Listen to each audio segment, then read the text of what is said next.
All right, I think that's close enough that we can kick off. Hi everyone, my name's Blythe Calnan. I'm from Runnymede. We're down near Harvey. We're beef producers and also pastured egg producers. And if anyone knows this Harvey country, we farm in a bit of a swamp. So anything which concerns our birds' interactions with migratory birds is a real concern for us. And over the last few weeks, I've had a lot of people sort of contacting me for conversations and questions around the avian influenza outbreak over east. And there was enough queries and enough kind of uncertainty out there that I thought we should put this together to start getting people familiar with a bit of information and connecting with people who do know what's happening in industry. So there's a few thank yous to do. I'm really grateful for Kim from the second I called him up. He said, yep, let's put something together. I think it's really timely. Thank you to Bernard Egan, who's here from Commercial Egg Producers, WA. A big thank you to Regen WA, who helped me set all this up because I'm not particularly technologically savvy. So that took a huge load off my plate, and it is due to their generosity that we'll have the recording available for this and be able to distribute that. Big thanks to Alyssa from Natural Circle, who was the key one who called me up and said, right, there's too many questions and not enough answers. What are we going to do about it? And so it was really her urging which made all this happen. Welcome to Marion Seymour, who's the Deputy Chief Vet Officer with DPIRD, and Di Turpin, who are also with DPIRD, who've come on board to answer questions and kind of see where the pastured industry is at as far as knowledge and what support we'll need through this process. And Nancy Ganaway, who's also from DPIRD with the Climate Resilience, who's also been instrumental in connecting all of this together. So this will be recorded. I think most of you have videos off. If anyone doesn't want their faces recorded, make sure your video is off. And this will be distributed to the rest of the people who've registered for it. Housekeeping, if any questions as we go, just pop them in the chat, please. And Kim is pretty determined that all of those will be addressed. Anything that needs further info or is being directed to other resources for information, we will also collect. And Alyssa is doing the wonderful job of taking a few notes for us so that we can have key points in writing coming out of this. The order of events, Kim will present. That'll be for about an hour. We will then have Bernard present, and if Marion wanted to say a few words, and then we'll address questions in the room. And I think we've got enough expertise in the room. We should be able to address most of those. So are you ready to go, Kim? Ready and willing and hopefully able. All right. Thank you very much. This is Dr. Kim Nairn from Portec. All right. Good evening, all. And thank you, Blythe, for the opportunity of having a chat with you all. And I think this is a great initiative to try and get as many people in the one place as we can to address your concerns. Those of you that were proactive and sent in some questions beforehand, Blythe has forwarded those to me, and I've tacked those on the end of my presentation to make sure that those questions go answered, and then any more that arise during the course of our discussions, we will attempt to address for you. Okay, so in putting this together, I decided that I would do an overview of highly pathogenic avian influenza, give you a little bit of a snapshot of what's been happening in that space globally. Obviously, what's triggered this has been what's occurred in the eastern states, and we had a low path outbreak or detection in WA. I then wanted to talk about some of the biosecurity considerations that I think the pastured egg operation as an industry needs to consider, and then at the end we'll address those submitted questions and any more that come up. So without further ado, let's launch into it. So what are we talking about? So we're talking about avian influenza, which is a viral disease, which in its worst manifestation can cause significant, up to 100% in some cases, mortality in chooks and other domestic poultry. And a lot of the clinical signs are really driven by the genetic structure of the virus and its strain, and whether it's genetically capable of evolving into the highly pathogenic form of the disease, or whether it's a version that will never progress. And that's the distinction to make, first of all, that avian influenzas are not all the same. There are some which are low path and will remain low path no matter how many times they replicate and mutate, whereas there are others that genetically are predisposed to becoming a hot version of that virus, which can then cause all the drama that we've been seeing globally in terms of clinical avian influenza. So you would have seen a fair bit in the literature, and if people are talking about flus, everything seems to be a combination of H and N, which are the two surface proteins which coat influenza viruses. So these two proteins will determine the subtype, and it's often linked to the animal species that they primarily infect. And so they'll have so it can be H1 through to 16, N1 through to 9. So you would have seen those back in 2009 when we had the H1N1, which circulated, was a pandemic which was colloquially called swine influenza or the swine flu. So that was the genetic combination of a flu version, which primarily that actually had genetics from pigs, people, and avian species, but it was mainly a problem for people and pigs. So that's the nomenclature, and it's important to understand that, because that determines whether something can become the nasty version or whether it will only ever be an incidental low path version, in that it's never going to cause significant disease. So what would we see was one of the questions with influenza. Well, it depends on whether it's where it might be high path in its genetic structure, but it might still be relatively benign, that it might be a new form of that combination and you don't see anything or very little, or you might just see an egg drop.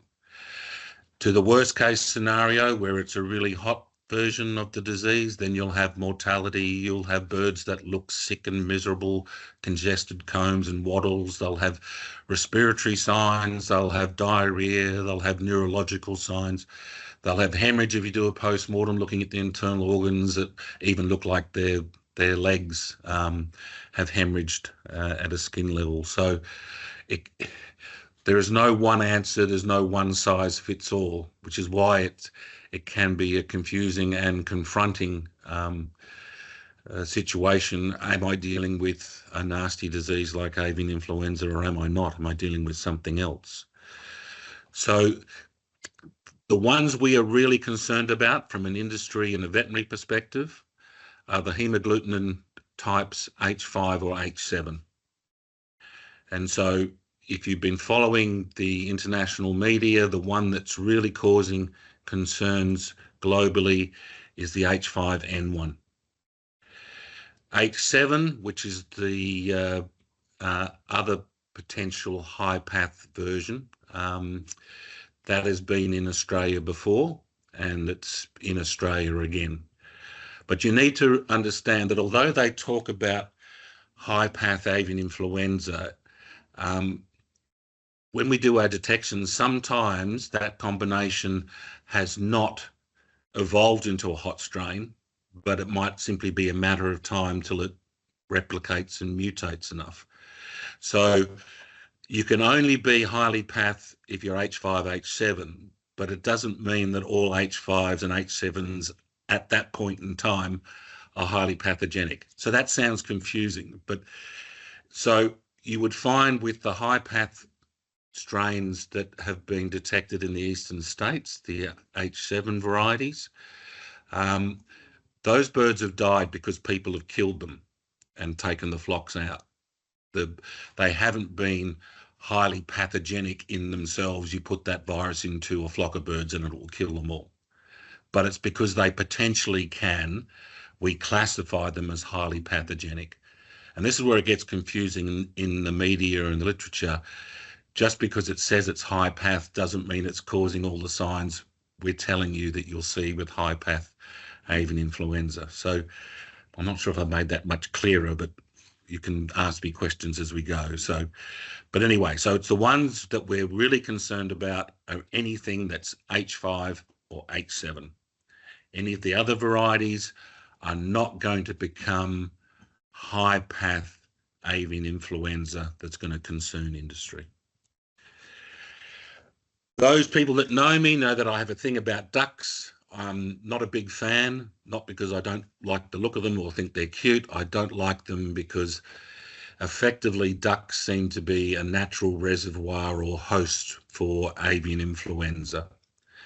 And for the most part, it doesn't cause any issues in these birds. And where the virus replicates is in the GI tract. So where the ducks defecate is where the virus is excreted. And then one of the reasons I'm concerned about ducks as a vector of disease is because you find ducks on bodies of water, and often those bodies of water can be used as drinking water for commercial poultry. So that's why, if you think I'm discriminatory against ducks, my rationale is that they are, in my world, one of the main sources or entry points of avian influenza onto a commercial farm. Now, why do they move from being a low pathogenic version of an H7, H5 to a high path? These viruses, RNA viruses, when they replicate, they seem to be more prone to coding issues as they reprogram the host cells to make more virus. That's how virus replicates. They infect the host and they hijack the cells of the host ability to replicate proteins and structures that the host wants, and they hijack that infrastructure, as it were, at a cellular level to make more virus. But as they're making lots and lots of virus, there's more chance for mutations to occur. And just like anything in nature, sometimes these mutations are advantageous and they give the virus a competitive advantage. Sometimes they don't go anywhere and don't change anything at all, or they become less effective and those ones then die out. But where you have these viruses that potentially can become hot or highly pathogenic, as in the nasty versions of those particular viruses, the larger populations of birds means more replication. Just like we saw with COVID, as it got into large naive populations of people, we had a greater chance, different virus, but it had more and more chance as it replicated to make mutated versions of itself. And so that's why the mindset globally, and certainly here in the case in Australia, that it doesn't matter if the virus is still not a hot strain. If it's an H5 or it's an H7, it can become hot. We take the view that they're all bad and we kill them out. There's no negotiation. Well, this version of it hasn't caused any issues, because when H5N1 first appeared, it wasn't benign, but it was relatively mild.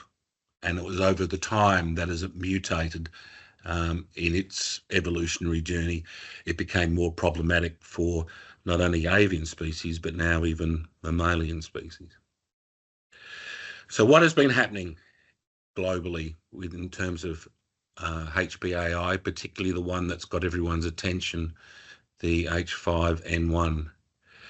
Well, here's a nice little summary of the timeline. So it first emerged in '96 in geese in China, and we had some interactions with people. Now, usually people will acquire avian influenza strains if they live in really close proximity to their birds, or they consume birds which are sick and infected. So it's not something that readily happens, but it can happen. So we had some human cases in 97. It started to get really hot in 05 and we started to see mortality and issues as this strain replicated, mutated in wild bird populations. And in the mid-2000s, we thought we were on the cusp of a pandemic. We thought we're in strife here, this is going to get ugly. And it went quiet and it settled down and it just bubbled away in the background. Confused us. We're not quite sure why that was the case, but that's what happened. But over time, 2020 was probably the watershed year when all of a sudden we started finding it in wild bird populations for most of the year, and it started popping up in a lot of countries and continents around the world. And then the last few years, when it got into North and South America, we saw some real damage. Now, historically, we've always been worried about bird migrations coming into the north of Australia and then going across to the southern part of the eastern states. So we thought the attack was from above, but the virus actually made its way down South America and got into Antarctica. It was on some islands around Antarctica first, but earlier this year it was actually found on the continent. At this stage, it wasn't just birds that were involved, but a lot of marine mammals as well. And it's probably marine mammals eating sick and dying birds that that had the issue of this entry point into non-avian species. So this schematic here shows you the southern part of South America. You've got some islands in between South America and Antarctica, and it was only a matter of time before we actually had some birds mortality associated with the H5N1 on the Antarctic continent. So, sorry, Kim, can I just interrupt for a second? Are you moving through your slides? Are you not seeing the slides moving? I'm not. Can I just check in? Can someone just pop in the chat if they're moving for everyone else? No, you're right, Blythe. They're not moving. Okay. But you can move them yourself too, if you want to. Can you see the slide now? It seems like we can all navigate through them. Is that Yeah. okay? For the scrolling. You So can maybe navigate. if you just let us know when you're changing slides, Kim, we can click through with you. Okay, my apologies for that. No, it's yeah, that's good.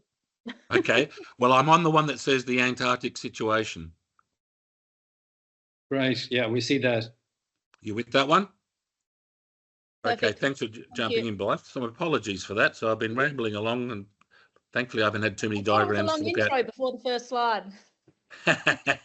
Well, I am known for being able to talk under wet cement, but anyway, we'll see how we go. So I'm still on the Antarctic one, so you can see schematically you've got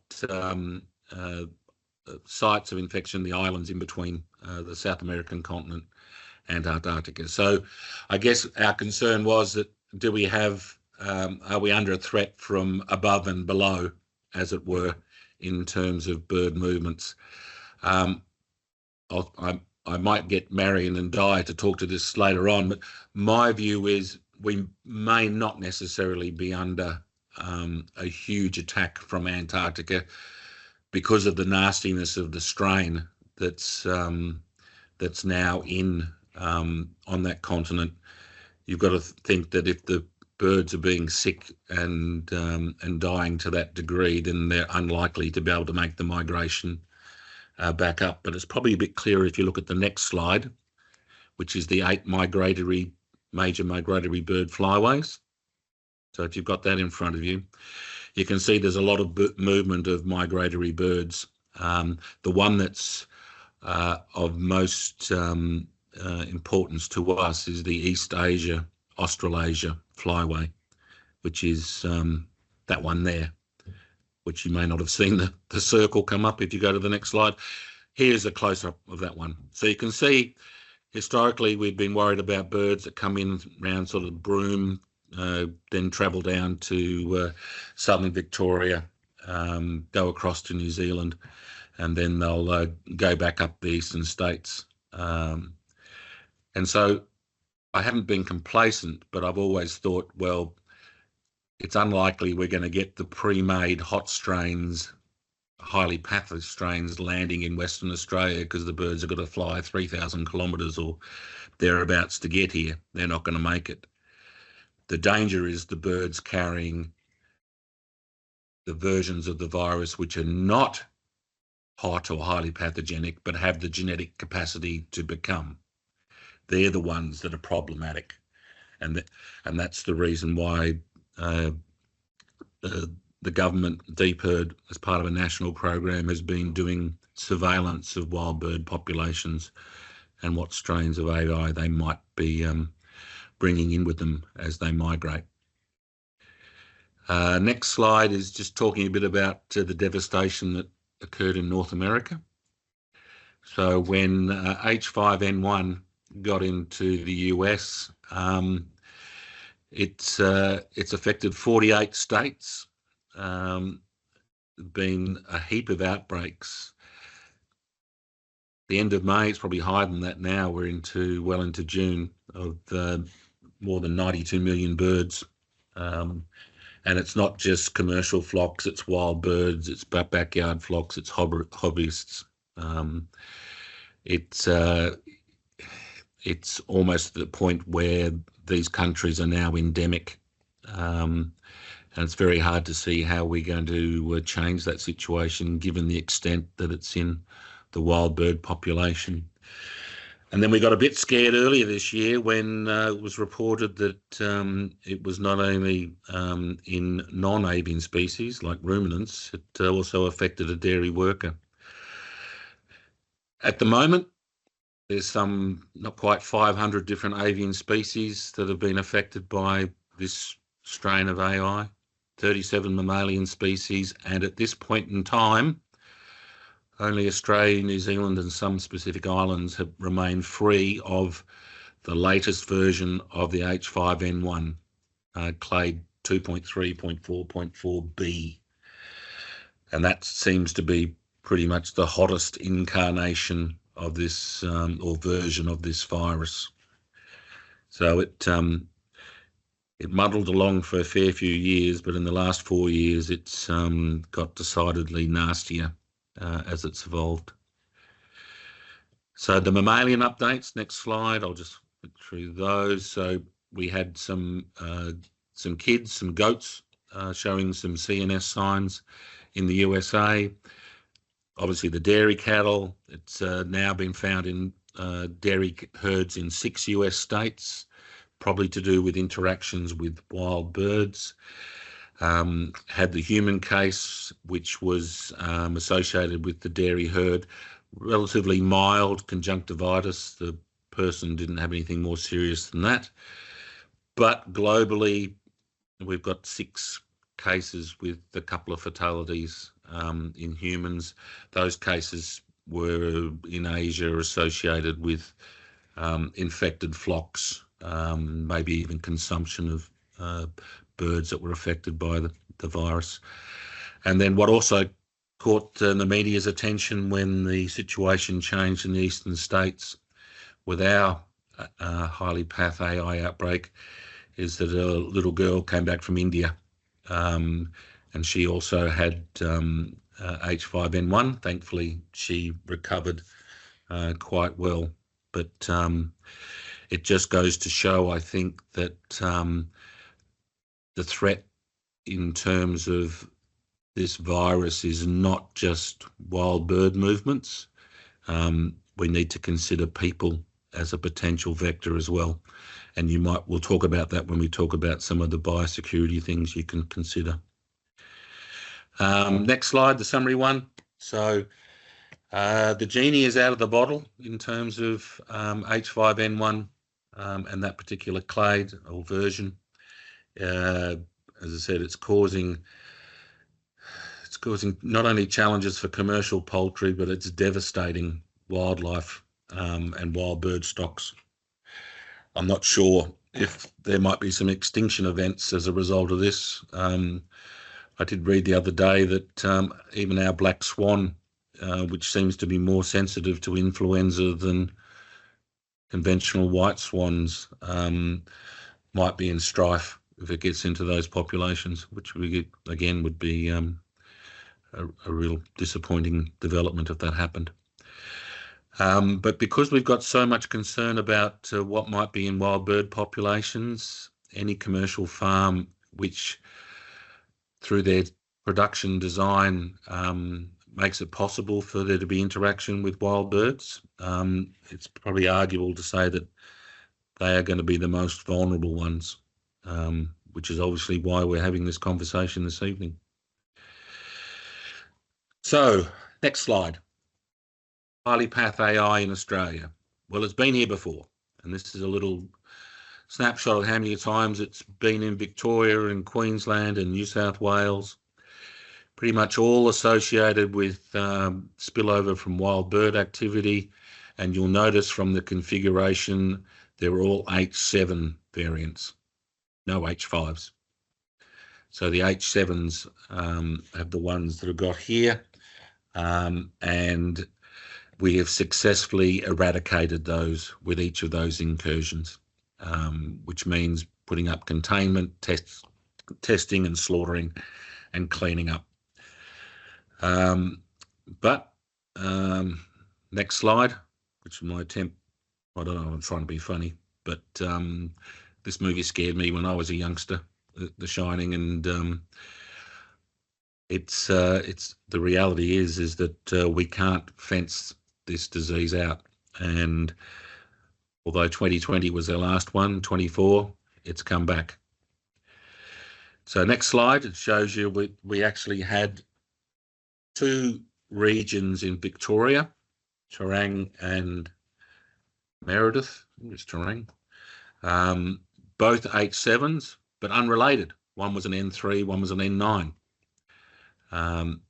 Which was interesting and probably just shows that there is, while we're concerned quite rightly about H5N1, there are other potential dangers out there in terms of what potentially can become highly pathogenic and hot strains in their own right. Genetically, they're potentially high path. So you would have seen stuff in the media that of the 7 farms with the 2 different strains, more than 1 million birds have been culled, predominantly egg-laying birds and some meat ducks. And then if that wasn't enough, there was some really good questions about restricted and control zones in response to an EAD incident.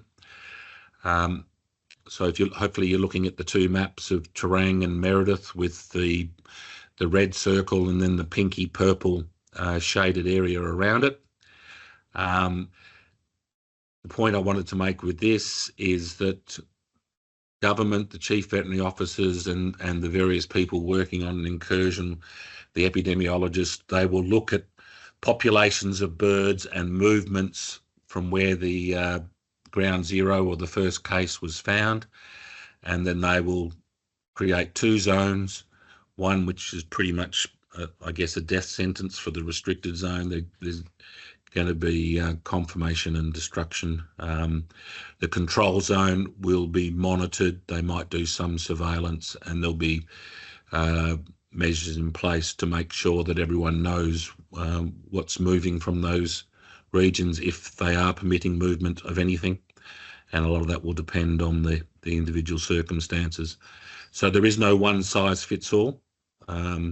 What sort of control zones and restricted areas will be totally dependent on how quickly something is found, and then what sort of movements have occurred and what sort of potential host populations are in that vicinity. So yeah, that's going to be situation specific.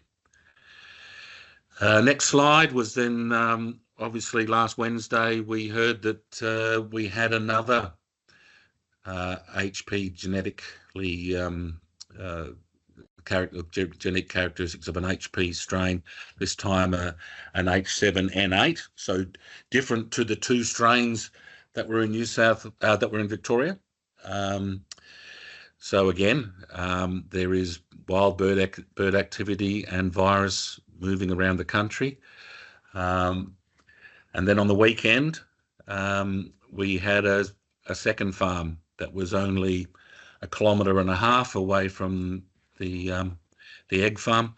I'm not sure if this photo, which I took off the media, is in fact the meat chicken farm that got infected, but if it is, it looks like it is one of those farms that got converted to a free range.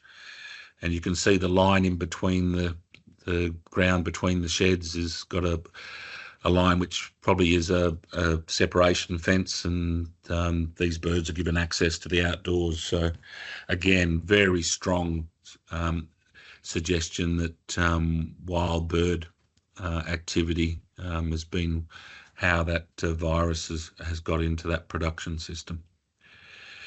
So we've got 3 regions in the eastern states, and we've got different viruses, but again, none of them the super hot killer of chickens, the H5N1. So we need to remember that in some of the media hysteria. But that's not to say that these diseases aren't important, because they can potentially mutate, and we'll have our own hot strain in our own backyard that we'll need to contend with. So, but it shows that what's happening globally hasn't arrived here as a preformed, really hot version of H5N1. And then this is to show you, the next slide is the Hawkesbury region with the restricted and the control emergency zones. And again, they're not nice circles. They're done in, this is quite a poultry dense area, so that explains why the edges, particularly of the control area, look like an ink blot rather than something that someone's just drawn on a map with a compass. Again, this demonstrates that the government response is going to be driven by what's detected, when it's detected, how long it's been, and what sort of movements have occurred, and where vulnerable host populations might be in those movement areas and in the vicinity. So it is something that's done site specific. Next slide, and then this, what was thrown in the mix, which then made it a bit closer to home, was that we had a low path version of avian influenza found in the southwest of WA. So this is not an H7. It is a genetic configuration. It's actually an H9, which can never, no matter how many times it replicates and mutates, become, at this point in time, a highly path version of the virus that will kill poultry. Although there was some concerns because H9 avian influenza strains had infected people, and so there was perhaps some initial concerns. Was there a possibility that might pose a risk to people, which it didn't. This was a multi-species little operation. Because it wasn't high path, it wasn't covered by the Emergency Disease Response Agreement, which works out compensation. It's one of the documents associated with the AusVet plan. It's still reportable. So, DPIRD needed to investigate and to understand what was going on. Because it wasn't covered under the emergency disease response component of the AusVet plan, DPIRD weren't in a position to direct or compel the producer to depopulate that flock, but credit to the producer, they made the decision to do so willingly. and they've been involved with verification of follow-up testing, and it seems to have been confined to that flock. And because it was a free-range flock, it's more than likely it was brought in by wild birds and circulated. Was it the reason that testing was done? No.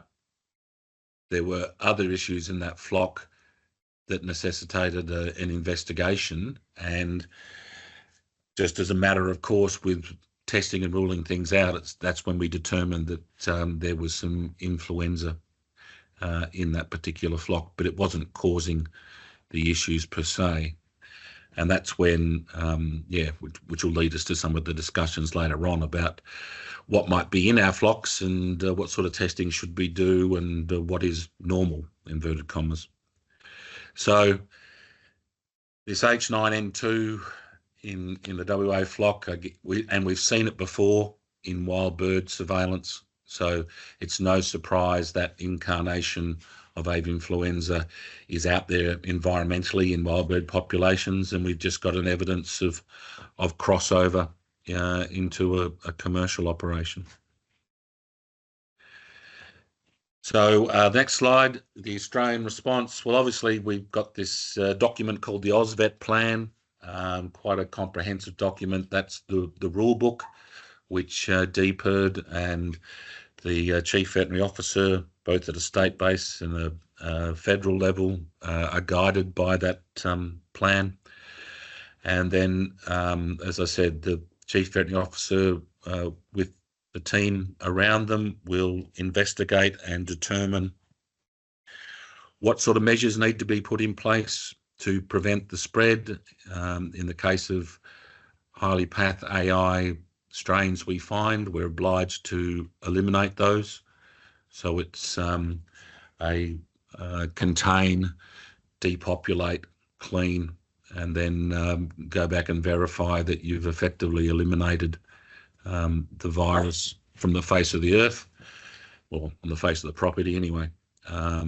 So they are actively involved in all of those measures, not only to safeguard the health of the national flock, but also to enable us to then communicate with other countries around the world in terms of what our national flock health status is. So I said we've had incursions in the past, and we've successfully eliminated those. And up until earlier this year, we were provisionally free, I guess, but we were free. And then we've had another incursion. And then hopefully what's happening in the eastern states in New South Wales and Victoria will clean it up once again. Next slide, which is very busy. This actually just shows you, so as I said, there is some surveillance work, and this is a great initiative funded nationally but implemented at a local level here by the team at DPIRD. And so there is ongoing active surveillance of wild bird populations, seeing what sort of carriage of influenza viruses are there. And if you look down the third column, you'll see there's a whole range of different genetic configurations. So we are aware of what sort of things might be present in the wild bird population, and this is an ongoing program. If you've got any specific questions, I guess you can ask Di or Marion at the end of this presentation. So let's talk about what we can do. So if you go to the next slide. So one of my concerns in designing biosecurity for any poultry farm that seeks advice from us is, although the likely entry point of avian influenza into wild bird species is in the north of the state, when the East Asian, Australasian flyway, the birds come south, there is the possibility of, once it's in wild bird populations, you might get internal migration and movement of species that might then bring those viruses a bit closer to Perth and in the southwest, where some of some of your businesses are located. And I guess with the recent one in the southwest, we know that there are avian influenza species in wild birds in the south of the state at the moment. So the sort of things I wanted to talk about that you need to consider. So the first of my biosecurity fundamental slides is that we need to make sure that our water source is not a means by which the virus can enter a production system. So if you're using catchment water, dams, streams, soaks, and there are wild birds that visit those bodies of water, if you are not sanitizing the water for the birds, you are running a high risk of having your birds exposed to whatever's being carried in the gastrointestinal tracts of those ducks and other waterfowl. Now, you might say to me, well, I can sanitize the water, but when it rains, there are puddles, and birds being birds will always drink out of a puddle preferentially, which they do. And that is a challenge. And I'm not suggesting you go around and drop chlorine in each of the puddles around your caravans or your housing structures. But you need to be mindful that where there's wild bird activity around your birds, there is the potential for you only need one bird to get an infective dose, and then once it replicates in that bird, it will pass it on to other birds in that flock. So there's only so much dilution and watering down of a dose that can occur. So that's one that you're going to need to seriously consider. Next slide. As I said, the people are potentially a carrier now of flu strains that are potentially problematic for chickens. And so you might want to have some rules on people not being unwell, no sick people entering the farm. You might want to have some downtimes on overseas travel, because at the moment, that's where people are going to get infected with H5N1. It's not in Australia, it's going to be overseas, where there's more circulating of that virus circulating. You might want to consider protecting yourself and your staff by, and I do this as a matter of course anyway, being vaccinated against flu. And then having a look at your people movements and whether you can do things to tighten up what might get tracked into the farm. Probably not as important as people's health, but still as a matter of principle. I like the idea of dedicated footwear for the paddocks or the farm proper where your birds are housed. That's probably the easiest way of managing that. Next slide. If you can manage wastewater, and that might be hard given what chickens tend to do once they've been outside for a while, is they'll, a bit like Mother Nature's rotary hoe, and they'll create divots where they dust bathe, and then they'll be potentially the ones that form puddles when it rains. But if it's possible to look at that, certainly reducing things that might encourage wild birds to come and visit. I know a lot of the pastured systems have feed and water provided outside of their caravans, which is nice, and there's limited space in the vans, but it also is an invitation for wild birds to come and help themselves. And so those things are not, in an ideal world, what you want, but you might want to think about whether you could provide water and feed inside the caravans. And then there's probably just some base level training, and not only of biosecurity, but maybe recognising, well, you don't have to become a veterinarian to recognise all the clinical signs and gross pathology if you do your own post-mortems, but just knowing if something is not normal. So if you've got an egg production drop for no reason, so it may not even involve mortality, it might pay to do a little bit of digging just to see if something has changed in respect to an opportunist like flu that might have been passed on from wild birds. So, but an increased biosecurity awareness of your staff would be recommended. The next slide is, and this is a real challenge for your industry, and I don't have any answers, but if we had the situation where avian influenza, a high path strain, did get into the state and the chief veterinary officer decided that to help mitigate the risk, we need to suspend free ranging, how are you and your pastured systems going to house birds? Because you can't keep them in the caravans 24/7. They're not designed for that particular purpose. So you might want to have a think, are there hay sheds or other facilities that you could convert to bird-proof temporary housing if you had to go down that path? Not saying you have to do it now. All I'm saying is you might want to think about it. And the other thing that I did mention to Blythe when she spoke to me about putting this talk together was, I think it would be useful for someone representing the pastured egg community to have representation on the WA Avian Industries Consultative Group, which meets every 6 months. That's facilitated by DPERB, and there's a range of industries, and then Portec has a seat at the table. It just means that you would certainly, and the Commercial Egg Producers Association have a seat at the table as well.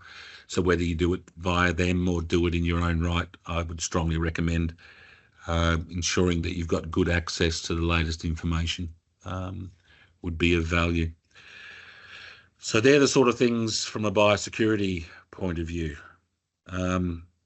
Is it okay to charge on, Blythe, or have I committed death by PowerPoint? And No, I think, well, I hope everyone's as fascinated as I am. I'm enjoying it. Charge on, Kim. Okay, all right. Well, I think I've got about 15 minutes to go. So these are some great questions that were submitted. So the first one was, what are the first few noticeable signs of bird flu? Well, as I alluded to before, it could be anything from nothing to complete catastrophe. It's going to depend on the genetic makeup and the strain, and if it is a high path version, then how hot it has become. So if it was the current H5N1, the clade that's doing the carnage, then you would see the signs of sick birds. There'd be respiratory signs. The birds would look sick, congested, clones, waddles. There might be diarrhea. There might be neurological signs, or just sudden death, or there might be nothing. And often when we find the low path versions, it might be an egg production drop, or it might be an accidental finding because we're looking for something else. So all I would say to you, that if you're seeing something that's not normal in your flock, then I would suggest you might want to have a closer look. No one would know your flock better than you. So if something doesn't seem right, then it doesn't hurt to ask some questions. Who do we contact if we think we have bird flu? This is question 2.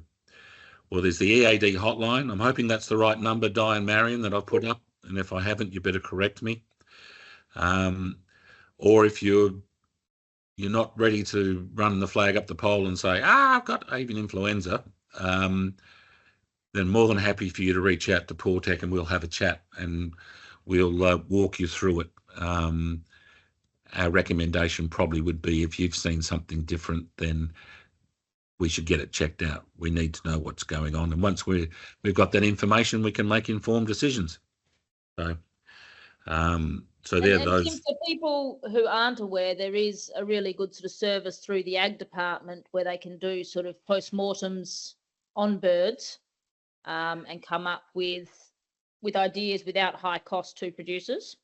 Oh, that's right. Well, if we're doing exclusions for potential emergency animal diseases, EADs, then there is charge exemptions. So that's certainly the case. I don't know if Di or Marion want to talk to this.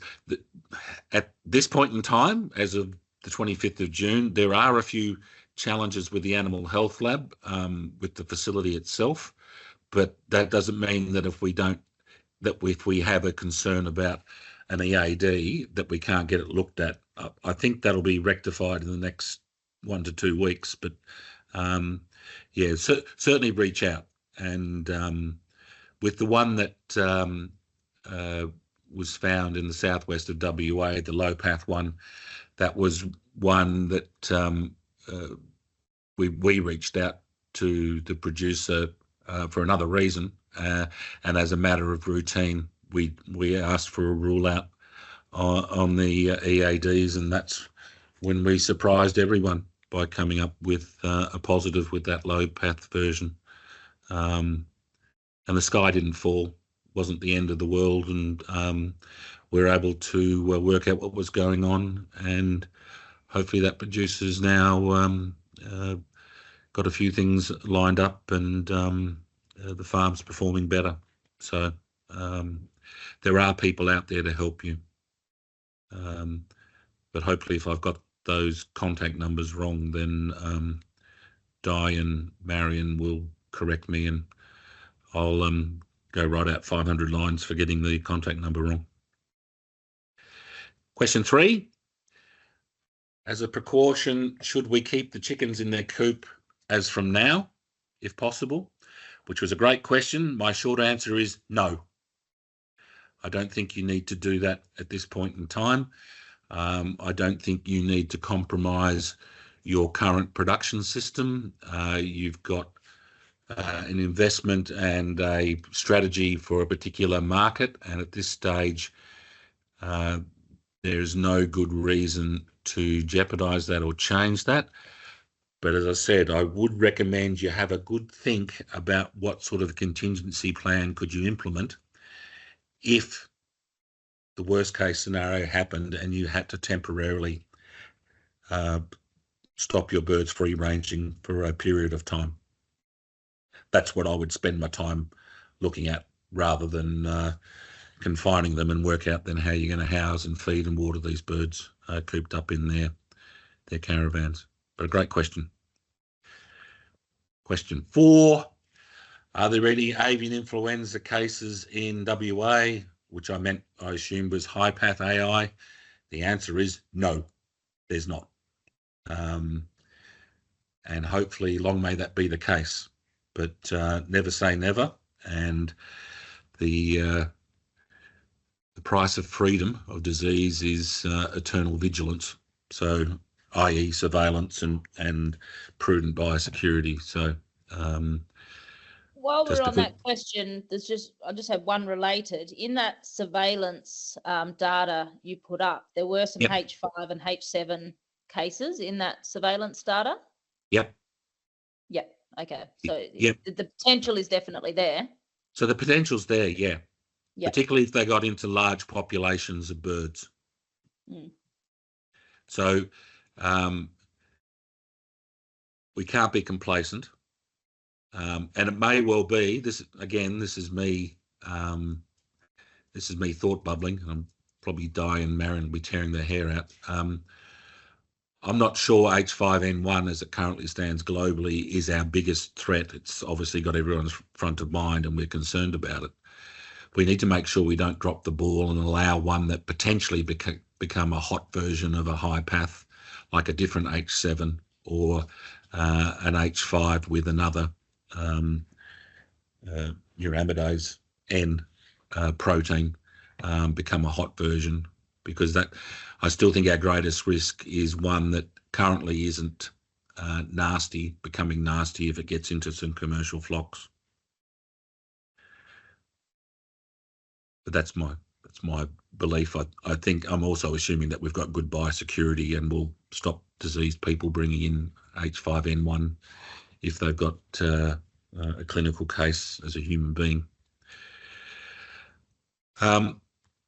Okay, question 5. Is there a vaccine to prevent bird flu? Another good question. In Australia, no. It's a notifiable disease, and a vaccination is not part of the AusVet plan unless we get to a point, I guess, if we can't eradicate it and we lose control. Are there vaccines available globally? Yes, China are playing with some vaccines. They're not quite telling us exactly what they're doing, but we know we use them. We know they're using them. The French have been trying to protect their duck industry. So there are groups looking at using them, but once you start using them, then you cannot declare freedom from avian influenza, high path avian influenza, and there will be forever and a day trade implications for that. At the moment, we've got countries that are dealing with H5N1 in their own countries, and they've banned poultry products from Australia on the basis of these H7 strains, which, to my understanding, and Marion and Di can correct me if they're wrong, but they didn't even get the point of being super hot. I don't know what caused them to find the ones where it was an egg drop in the egg farm initially. But yeah, some of these ones were found in flocks where they were just doing some testing around the initial site, and that's when they found other flocks. It wasn't as if they were drawn to them because the farmer came in and the flock was dead. But yeah, so in terms of vaccination for us, it's not an option at this point in time. So prevention is our strategy, and eradication if the worst case scenario occurs. Here's another great question, question 6. So could it be that with our pastured poultry having frequent interactions with wild birds, that if we did blood work for other reasons and just happened to test, would we find it, but could it be considered normal? Yeah, well, I think, as I said, the case down south in WA, we found it as an incidental finding, really, as we were investigating the other causes of the clinical signs that were being seen.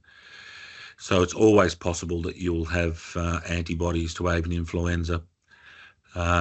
Of course, if subsequent investigations determine that the strain involved was an H5 or an H7, then we've got a concern, and that's not normal, and then your flock would be subject to similar things that are happening in the eastern states. But would it surprise me if we bled all the free-range flocks in Western Australia and found other antibodies? No, it wouldn't surprise me. Wouldn't surprise me at all. Then philosophically, we've got the discussion, well, should we go looking? And that's probably a discussion I don't want to have, particularly with 2 deep-herd veterinarians in the room, whether they have a view on that. I think if there was cause to be looking, then we should look. But a random survey, well, I would be interested from a scientific point of view, but yeah, I'm not sure if that necessarily is the way forward. Question 7, is mass mortality the first symptoms normally seen? Well, it hasn't been the case, I don't think, with these highly path outbreaks in Australia. As I said, it's people that killed the birds, not the virus per se. And it's because I don't think these strains have got particularly hot. Again, happy to be corrected by Di and Marion if that is not the case. But I think it's a case of finding these flocks that have been exposed and then making a decision on what to do. So not necessarily is the main answer to that question. Question 8. I think I've answered this one. I can't tell you what the control and restricted zones will look like. That's really influenced by what and where and when it is detected, and it's a decision for the CVO and her support team. And the epidemiologists and whatever the field team determine in terms of key movements that could be involved in further spread of the virus outside the initial infected site. So that's going to be site and incident specific.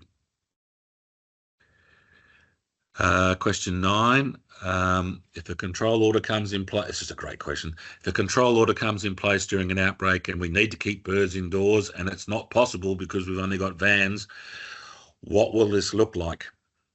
I can't tell you. I guess the CVO will make their determination in the interest of best managing the risk. So whether that means you might need to reduce the size of your flock so that they fit into the van, I'm just speculating here, I don't know. Again, perhaps Marion could comment on this one at the Kim, end. if I can help there. During their update, the AgVic people suggested creating a netted area for caravan people, which prevented contact with wild birds. So potentially there might have been some pastured egg people in that zone that where the recent outbreak's been emerged at their terrain. Whether that would be suitable here is a question for you guys, I guess. Well, yeah, I guess that's a possibility. I don't think it'd necessarily make it entirely bird-proof, because unless ducks defecate while they fly, I don't know. But netting certainly would reduce beak-to-beak interactions, as it were, and make it harder for them to be a more formal interaction. Again, I guess that would be part of the challenge, and DPIRD is certainly aware that of the existence of pastured egg businesses, and they understand some of those challenges. So I'm sure that that would be factored in. But again, it's going to be dependent whereabout your farm is and relative to a particular infected premises and restricted and controlled zones. Question 10, and again, I might defer to Di and Marion. Question 10 was, will there be personnel support for culling and disposal? My understanding is this would be the case. Producers would be supported in an EAD. You wouldn't be left to your own devices. There's been a lot of work done in the background on euthanasia options and how we might do that, and the use of things like carbon dioxide foam. But it's not just a matter of killing out the flock, and from a disease control point of view, you've got animal welfare considerations, you've got environmental considerations associated with the disposal, and making sure that where we choose to dispose of them, we're not moving carcasses and material that might potentially track or trail the virus somewhere else. So Department of Water and Environmental Regulation would be involved in this process. But again, this is probably a good reason why someone representing the pastured egg operators or producers should be on the Avian Industry Consultative Group, because they're the sort of philosophical discussions we do have, and practical, and there are scenarios and exercises to test responses to particular EADs in all the species, not just avian influenza. So it makes perfect sense to me that those sort of exercises should involve pastured egg operations as well, because you're part of the industry. And if support is not there, then Marion and Di, you better correct me on that one as well. Question 10, will there be financial assistance for commercial operations where there are bird culls through infection or part of a control measure? There is, it's covered in the emergency response agreement, I think is the document that is aligned with the AusVet plan. It's only for the market value of the birds. It won't cover you for lost income. So if you have to cull out a flock of recently arrived pullets, you'll get the value of the pullets, but you won't get the lost egg production. That is the case for any of the EADs that are covered by the AusVet plan, and there's a cost sharing arrangement in there. And don't give Di and Marion a hard time on that one. That's not in their control. That's covered by the AusVet plan. Question 12, is there likely to be restrictions of movement of eggs and meat from farms and control zones? Yes, there will, based on my understanding of what's happened in the eastern states. And that will be all part of the risk management strategy. And then I think the last question, which I thought was an absolute ripper, I'm not sure I can do the question justice, question 13, is it know if any particular species of wild birds shed the virus more than others? That is such a great question, whoever asked that one. It's a moving feast. In my book, waterfowl still remain the host carriers of greatest risk. But as I said to you before, there's some 485 different species which have now been affected by the H5N1 globally. And it's very apparent that marine birds are becoming more and more problematic globally. So I guess I would regard all birds with suspicion, but I would be particularly tough on ducks. And you can throw ibis in there for good measure. They're on my list with ducks as well. I don't like them either. I think they're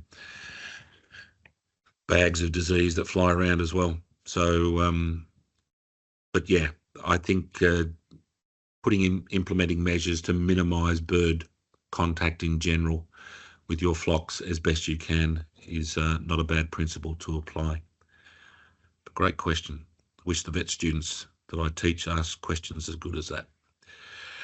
And that's the end of the questions that were submitted formally. I'm not sure if I've made anything clearer for you. I hope I have, or I may have given you more questions now that you've gone away with.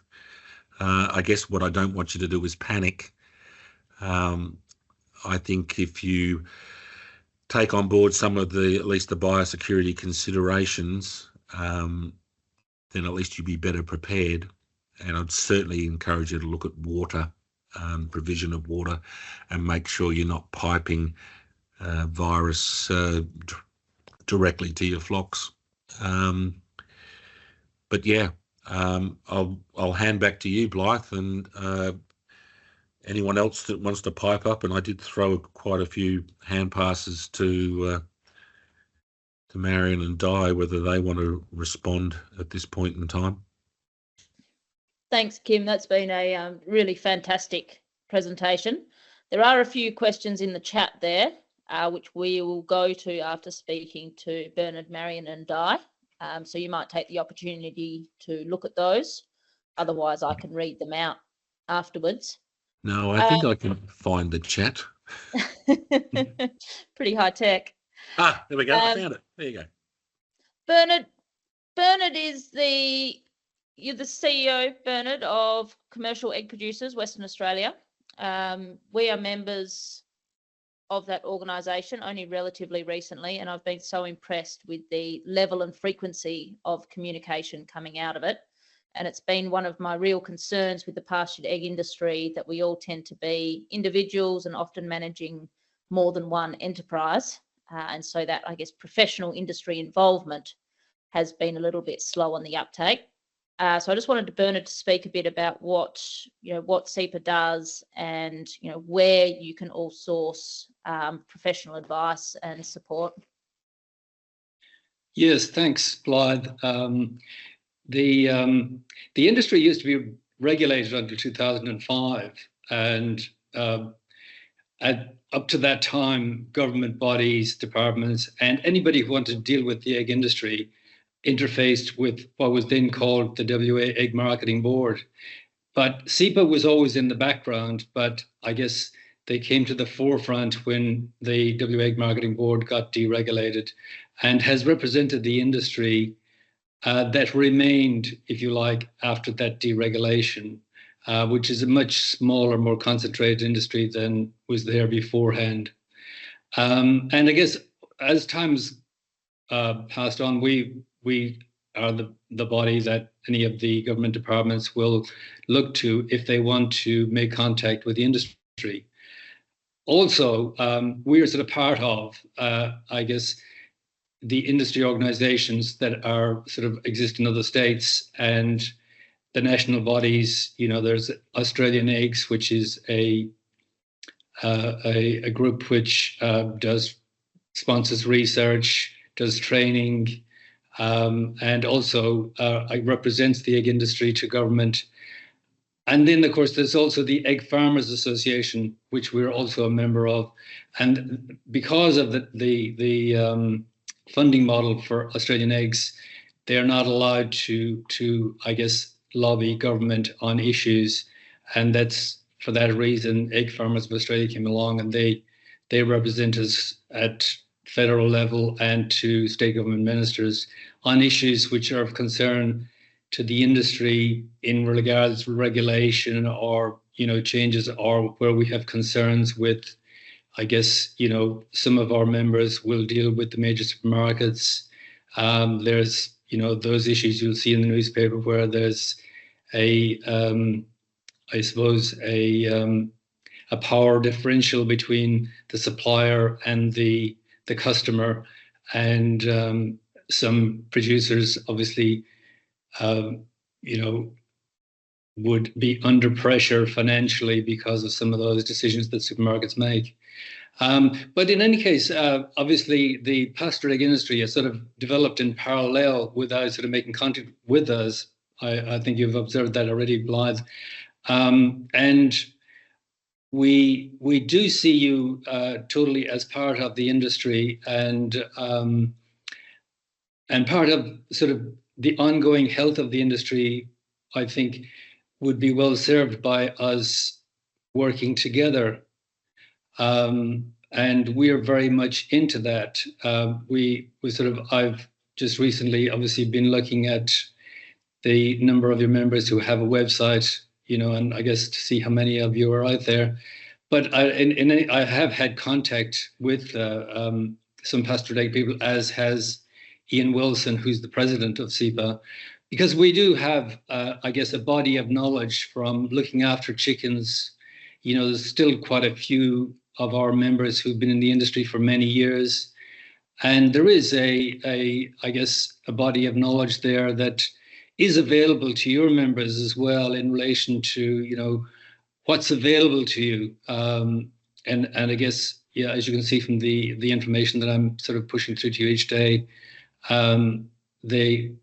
there is a lot of information out there, but also there's a situation where you can phone somebody. Not obviously there's Kim, who's at high level, but possibly not always available. But some of our members are also, have had experience with free range, and would be very willing to sort of bring you into the fold. So that's basically it. If you have any questions that I haven't sort of covered there, happy to answer. Thanks, Bernard. And it has been amazing. The more I engage with the bigger end of town, I suppose, the more welcoming I just find everyone. And, there's so many answers to questions out there that we are, we've got more in common than we certainly do apart. I think membership's $130 for the year. That's right. The level of communication and flow of information I've found incredibly helpful. So thank you. It's a pleasure. Marion and Di, are you got sound and camera? Yes, we do now. Thanks, Blythe. And sorry we weren't responding to anything, but that was certainly. If I'd had the chat open, Marion, I could have realised that people couldn't see my slides, and you wanted to talk, and I didn't notice. So my apologies. Not at all. So probably I'd just really like to thank Blythe and Alyssa for inviting us along to this this meeting and to be able to connect with you guys. The Department of Primary Industry certainly is there to assist you with your biosecurity planning and your follow-up investigations if you've got a reportable disease, your laboratory testing, and preparing for an emergency animal disease response. But I'd really like to thank Kim for his very informative presentation, and absolutely everything he's told you is right on the money. So there's not going to provide any conflict to what he said. He's very well informed and really understands what's going on. just from your questions, yes, the EAD hotline is probably the best way to get hold of someone from the department, because you'll get someone on the weekends and after hours as well as during hours. So there'll always be a field vet on that will be able to help you, and vets such as Kim can also use that number to contact us. So that's a good number to have in your phone. There was a few other just ones that Kim referred to us along the way. I just have a quick look. Yeah, certainly the vaccine, that there has been vaccine trialled overseas in some really endangered wild birds, but it's not a strategy that would be used in a response. Yes, we may, we tend to look for the virus rather than for antibodies. So we're not actually testing for antibodies. We will just look for the virus, and we may find something. But the cases that we've seen, and certainly the cases that have been investigated in the eastern states, there is pathology relating to influenza as well as the, comorbidity with some endemic virus. So definitely worth getting investigated. And if it happens that you have had a spillover event of influenza, that's when we'd come in and help with the investigation and tidying the situation up. So yep, there's definitely a risk, and definitely a risk with wild birds, and some of the strategies that Kim gave you are really appropriate and things you should be adopting to reduce your risk in that situation. Yeah, so some of the, I guess, as long as one of these H5s or H7s is in a poultry property, it keeps mutating and going through generations, and that's what they're concerned about, it heating up and then becoming something that really is hyperpathogenic and dangerous. And the situations with the ones they found on the East Coast, the initial detections definitely were increased mortalities and things, but they're doing a lot of surveillance, and that's picking up other things, but there is mortalities increasing after they've detected them. So there certainly is disease associated with at least the 2 of the strains of H7 that are occurring on the East Coast. Just the restricted area, yes, it'll certainly be set by the Chief Veterinary Officer, but if you want more detail on what's likely to be the plan, you can look at the AusVet plan, which is available on the Animal Health Australia website, and your restricted area will be somewhere between 1 and 5 kilometres, but like Kim said, depending on what's in that area and what's been detected, and the control area is going to be larger than that. We often will go larger to try and contain what's happening with a disease event until we know more about it. So while some of the surveillance, or it increases out if we find more properties on the boundaries. And there's very little permission to move eggs or chickens out of those areas, but there will be some permitting for egg movements with conditions. So it will just be a matter of working through the response at the time. There's very little risk of movement of table eggs, so long as they're clean and fit a lot of criteria, and there's not active infection on the farm at the time. Yes, as far as if, there have been orders put in place to keep birds inside, and I think Kim's advice to start putting that in your emergency animal disease response plan is a really good idea and something that you should be thinking about. But obviously it's a balance of all sorts of risks, and if welfare is one of the major risks that you'd be causing by imposing overcrowding and things like that, that has been taken in consideration and has been taken into consideration in Victoria in this situation. So it's not a black and white decision. And just as far as if there is a response and it's a H5 or H7, then the emergency animal disease response agreements and cost sharing comes in place, like Kim mentioned, and that would support the euthanasia and the disposal and the disinfection and some compensation, like Kim said, for the actual property and birds that are destroyed because of the disease being on the property, but there isn't any consequential loss in those response agreements. And there's also a maximum amount that's agreed to for an overall response. So there's a bit of variation, but basically, yes, in a response that will be supported, and DPIRD will be the lead agency to help you through that. And then we covered the movements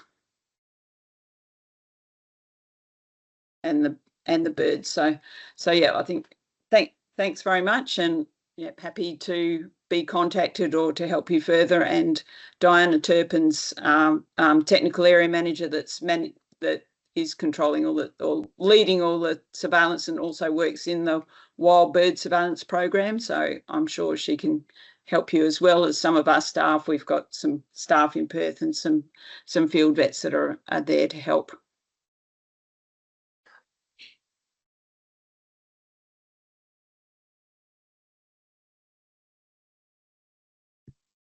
Thanks, Marion. Di, was there anything you wanted to add? I think Marion's covered it all. So yeah, nothing further. I do see there is a question in the chat about support with netting options. I don't know if you want to answer that one, Marion. I'm not aware of any support options that would be available to help with that. Yeah, there certainly isn't from a biosecurity perspective in that space. I know we've got Nancy Ganaway online as well, that's looking at different options for drought support and things like that. So there may be some options that you can workshop going forward. Different little grants sometimes come up that are there to support you with things like that, but not in the biosecurity space. Jess, Nancy's actually got her hand up. Oh. Yeah, I've just given her, Nancy, you should have access to your mic, and I'm just turning on camera as well. Don't inflict me on this, Aaron. Set that up people. for us. Yep, I think yep, we can hear you, Nancy. Alrighty. So there are some drought loans, interest-free loans that were announced. That was a soft launch on Friday, and you will find it on our external website if you go through to dry season assistance. So if you were looking to improve your water supplies and your water quality, that's most definitely going to be, and if that improving of the water supply should happen to include things to make it safer, I think that is probably going to be acceptable. Now, the other thing I would encourage everybody to do is, under the Drought Hub, they will be shortly announcing drought capacity building programs. Now, I have already just go to the website www.agric.wa.gov.au and go to the dry season pages, and you'll find some information on that. So I have already flagged with the coordinators of the capacity building that there might be an interested group of egg and poultry producers interested in doing capacity building program, and I'm not completely sure of all the things, but biosecurity, like we use the word drought, it's a useful wheelbarrow. Drought is climate. Biosecurity risks that you're seeing are a function of climate change. And so having a good business plan that considers your biosecurity risks is going to be critical. And I've worked in that space now for, oh my goodness, far too long. You know, and we've been able to use those systems, the capacity building, to improve businesses' bottom line by as much as 20 and 30%. Now, all the time available to you in the background, noting the questions around personal assistance, especially if euthanizing, and even if right now is stressing you out. We have the Regional Men's Health Initiative able to provide support all the time in the background. There is also Rural West, which is providing the Rural Financial Counselling Service. Now, the Rural Financial and Counselling Service is free, it's confidential. All you need to do is be a primary producer.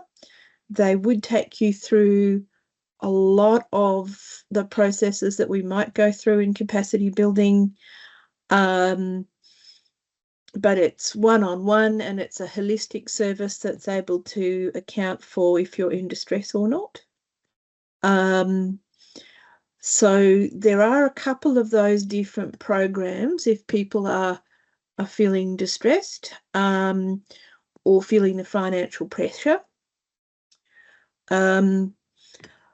Again, I've checked, I can't find anything for bird netting, but maybe there's another way to swing the thing through the interest-free loans.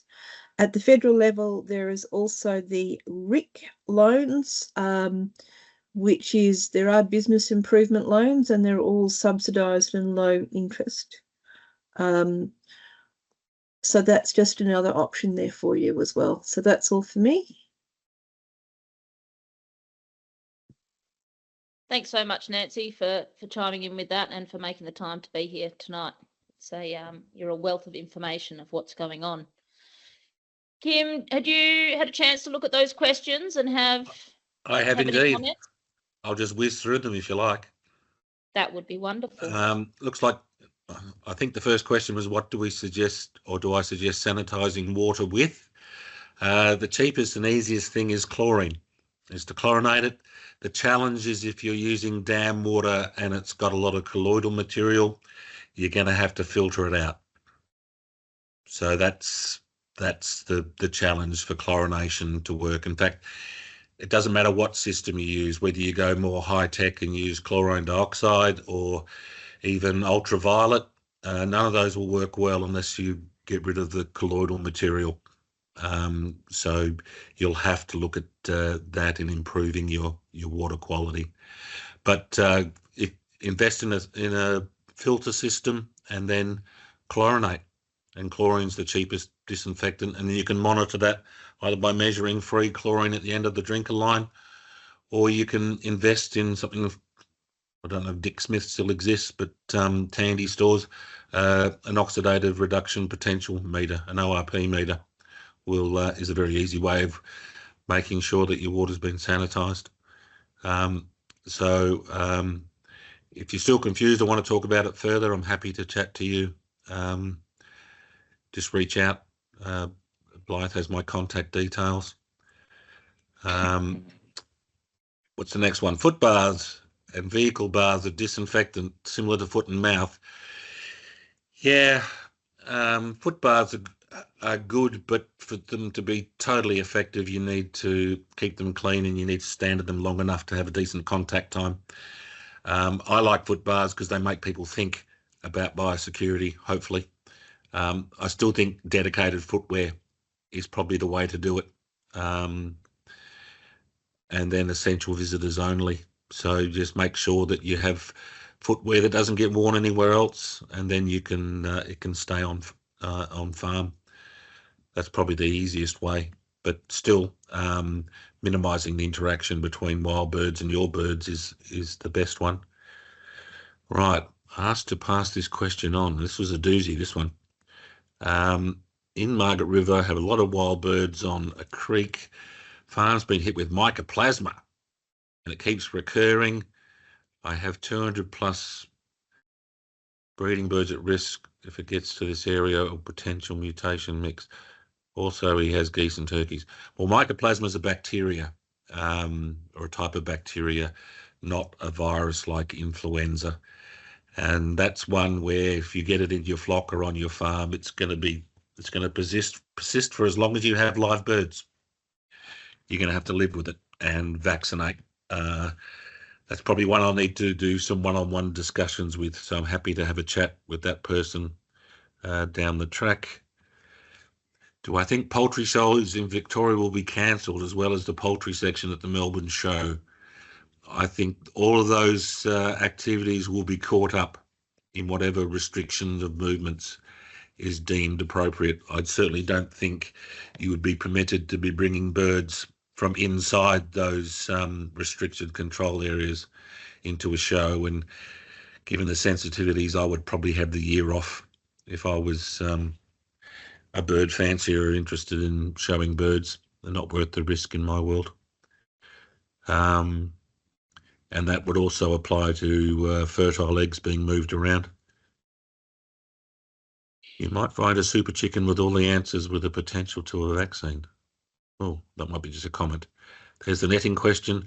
Is there a fact sheet for non-commercial, residential, small farm egg producers who may not be across this from a commercial point of view? There's really good biosecurity stuff on the DPERB website.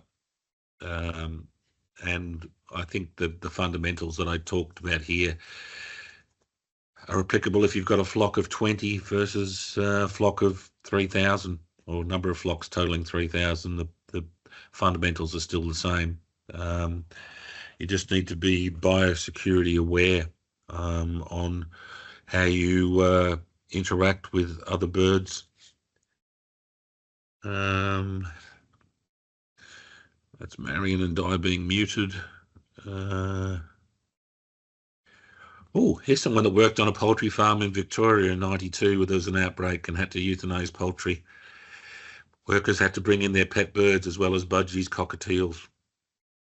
Is this still a way to control AI? Well, avian species will be looked at, and that will be part of the risk assessment. So my short answer is yes. In the current environment, I think that they would be caught up in it, unfortunately.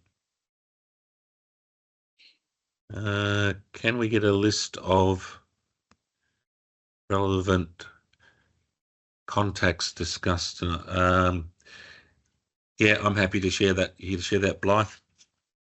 Yeah, I'll pop that together and probably put out an email when the recording goes out. Yeah. Oh, there's a question about water. Maybe what was discussed earlier on grants we can look at. I think the rest in there has really been covered with that sort of discussion with Nancy as far as the support goes. Are there any other questions from the floor that have come up? Pop them in the chat while we close up, because I really want everyone to get to the opportunity to pick Kim's brain while he's here. Blythe, I've just been loading up some links into the chat for people to access some of the different things as well, and some web pages.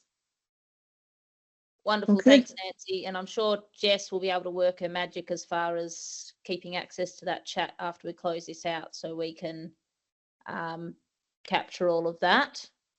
There's just something which has popped up here, Kim, with any views on current Western Australian poultry shows, and should hobbyists be concerned in Western Australia at this stage?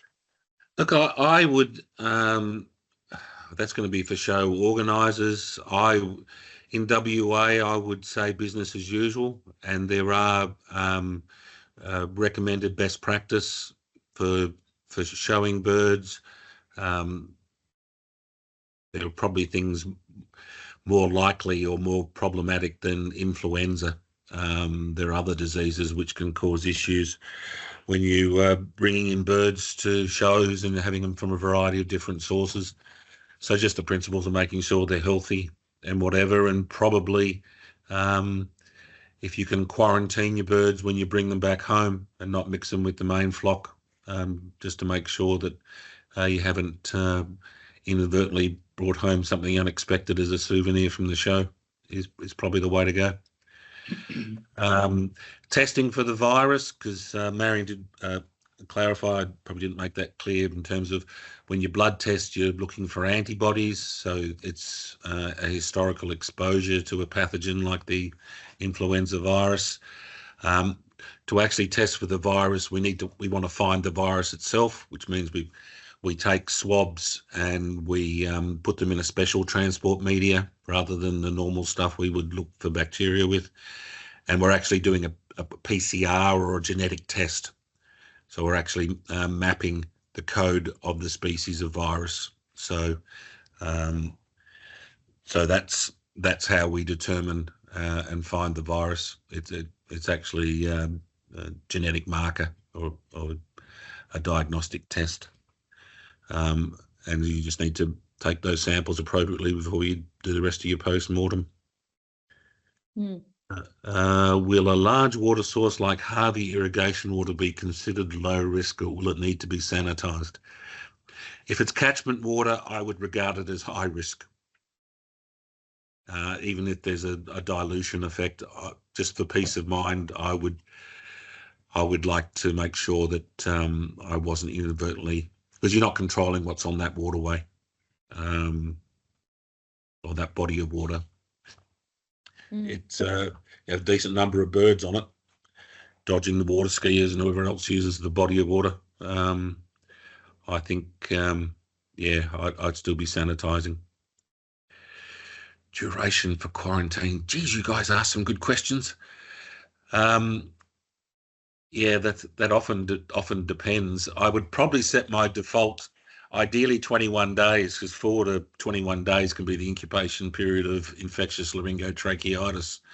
That's a different virus, one to throw in at the end.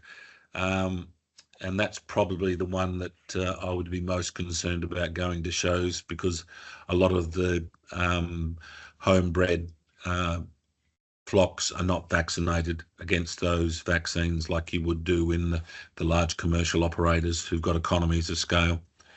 So probably 3 weeks would be my my answer to your question without notice, if possible. Good questions. Good question. And this might be one for you, Bernard, that next one with the West Australian Poultry Association. Involvement in the Avian meeting every 6 months? Yes, Blythe, it would, because obviously there's quite a few people there, and they probably don't want it to get unwieldy. It would be appropriate for you guys to have a representative there, though, like yourself, perhaps, or somebody you choose, and they record minutes and there's an agenda, so there'll be stuff that you'll be able to circulate to your members. But a big part of it also is for you to, I guess, be able to report to that meeting the setup of your industry and how prepared you are and your concerns. So it's kind of a sharing. I think I did send to you quite a few presentations from the last meeting, some that Diane did and Nick Holbrook and others, which were very, very good in relation to the profile and the spectrum of, I guess, AI. And of course, all that happened before our current outbreak. Yeah, so I would say, probably not all of you need to attend it, but certainly somebody who knows the kind of challenges that the pastured egg people have got and can sort of articulate that within the meeting and then take that back to your group as well would be really great, because we need to have your industry represented there. And I guess because Mary and Diana are part of the biosecurity group who run that meeting, I'm hoping that they will volunteer to send you an invitation for the next one.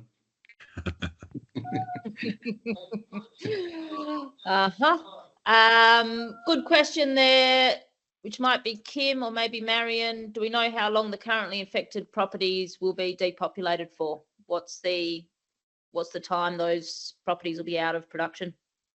Oh, how long's a piece of string? Do you fancy answering that one, Marion? I can give it a go. It will certainly be 2 incubation periods, and probably using 14 days as the longest incubation period for influenza. But it will depend on how well they've been able to decontaminate and disinfect the property, remove everything from it. So, yeah, it will be a little bit variable, but I don't think it would be less than a month. Can I add to that, actually, because that question was asked of the chief vet at the AgVic update. And because post-decontam, you can't be absolutely sure that you've gotten rid of the virus, you're taking a commercial risk fully populating subsequently. So that is something you can do, and something that has happened in the past. I believe Langfields in New South Wales did that. They repopulated straight away, and they were lucky. They had cleared the virus. But say, for instance, if you were a reasonable size operator and you had a shed of 25,000 and you repopulated after the decontamination period and you hadn't fully cleared it, you've got a new flock that's got bird flu, and you're going to lose them. So yeah, so there's that consideration. So sometimes they have a kind of a small flock that they'll put in the sheds just to see if they get the bird flu, and that could take, so the period could be up to 3 months, in other words, because of the fact that you might want to verify that you're clear of bird flu by populating the shed with a smaller number to absolutely verify that you're clear before you take a commercial risk and go all out again. Makes sense. Di, did you have your hand up? Yeah, I was just following up on the Avian Industries Consultative Group. If you do sort of find someone who could be the representative and perhaps work through Bernard and reach out to myself, then we can follow the protocol for potentially adding a new member to the group. Okay, thanks, Di. That is something which is well worth some further discussion. All right, we might wind this up here. Thank you all so much to all of you for making the time to be here this evening. You know, especially Kim and the time which goes into putting together that presentation.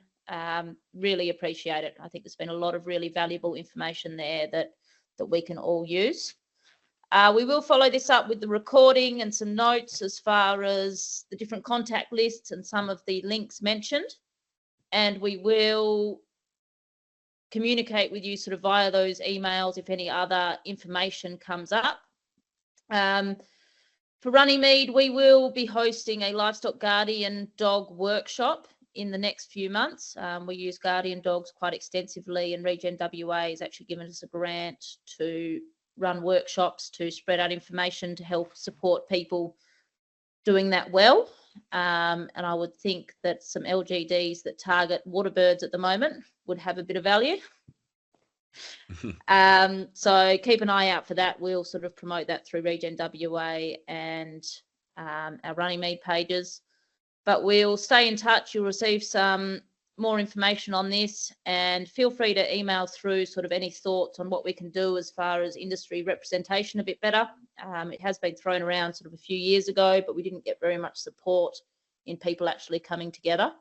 But I really think now is the time to get a little bit more communication and sort of professionalism between us all for industry. So thank you everyone for being here. Kim, Bernard, Marion, Di, Nancy, Alyssa, and every single one of you out there. We'll close this up.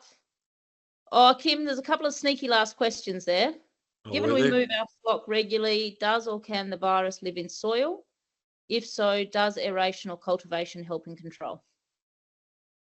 Oh, that's a doozy of a question at the very end. Yeah, it can persist, but I don't know about cultivating. Can I research that one, and I'll give you a more considered view rather than just me spouting off the top of my head. I should know that one. So you can't disinfect dirt. And it is something I've wondered when if you've got those manures going onto a healthy soil system, then that confusion of the pathology and the life in there, rather than going onto bare dirt or an unhealthy soil system, would be interesting. I'm hoping Di's put her hand up because she's got an answer to the question. Go Di. The AusVet plan does talk about the survivability of the virus in the environment. I think and it's obviously going to change with the different environmental conditions.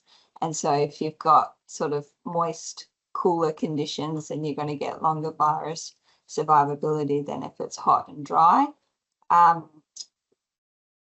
Marion, correct me if I'm wrong, but we were kind of working on around a 3 to 4 week period in terms of survivability in the soil. Yes, and I think our epidemiologists thought that was reasonably conservative. They felt more like, 2 weeks was reasonably safe and 4 weeks was a good margin. So it isn't a very persistent virus. That's one thing we've got on our side with influenza viruses. Spreads easily, but it doesn't persist for long. Great. I've got no homework. Right. Beautiful. All right. Fantastic. Well, we'll call that closed. Thanks, everyone. Enjoy your evening, and I'll go and see if my pullets have put themselves to bed. Okay. Thanks, Blythe. Thanks, everyone. All right. Cheers, everyone. Thanks, everyone.